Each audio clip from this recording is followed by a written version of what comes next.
एक समय की बात है, एक गांव में एक बुजुर्ग माँ रहती थी। उसका नाम सुदामा था। वह बेहद दयालु, परिश्रमी और दूसरों की मदद करने वाली थी। लेकिन जीवन के अंतिम दिनों में उससे कुछ गलतियां हो गईं, जिनका उसे आभास नहीं था। एक दिन अचानक उसका निधन हो गया। यमदूत उसे लेकर यमराज के दरबार में पहुंचे। वहां यमराज बैठे थे। उनके पास धर्मराज का लेखा जोखा था, जिसमें सुदामा के जीवन के सभी कर्म दर्ज थे। यमराज ने उसे बुलाकर कहा, सुदामा, तुम्हारे जीवन के अच्छे और बुरे कर्मों का लेखा हमारे पास है। तुमने जीवन में बहुत सारे अच्छे काम किए हैं, लेकिन कुछ ऐसे पाप भी किए हैं जिनका प्रायश्चित आवश्यक है। सुदामा ने विनम्रतापूर्वक पूछा, महाराज, मैंने क्या गलतियां की?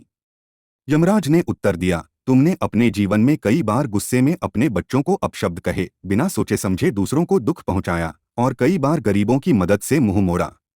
ये गलतियां तुम्हारे अच्छे कर्मों के बराबर ही महत्वपूर्ण हैं। अब तुम्हें इन गलतियों का परिणाम भुगतना होगा। सुदामा की आंखों में आंसू आ गए। उसने कहा, महाराज, मुझे अपने पापों का एहसास है। मैं उन पर पछता रही हूँ। कृपया मुझे एक मौका दीजिए। यमराज ने कुछ क्षण सोचा और फिर बोले, हर आत्मा को अपनी गलतियों का प्रायश्चित करने का एक अवसर मिलता है। तुम अपने कर्मों का फल भुगतने नरक लोक जाओगी, लेकिन अगर वहां तुम्हारी पश्चाताप सच्चा होगा तो तुम्हें फिर से मोक्ष प्राप्त करने का अवसर मिलेगा। यमदूत सुदामा को नरक लोक ले गए।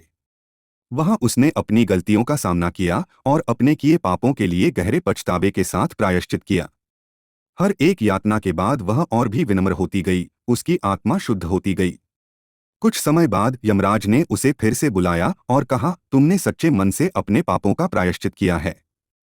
अब तुम मुक्त हो सकती हो और स्वर्ग लोक जा सकती हो। इस कहानी से यह सीख मिलती है कि जीवन में गलतियां सभी से होती हैं, लेकिन उन गलतियों का एहसास और प्रायश्चित करना ही व्यक्ति को सच्ची मुक्ति दिलाता है। चाहे इंसान कितना भी अच्छा क्यों न हो, अपने कर्मों का हिसाब देना ही पड़ता है।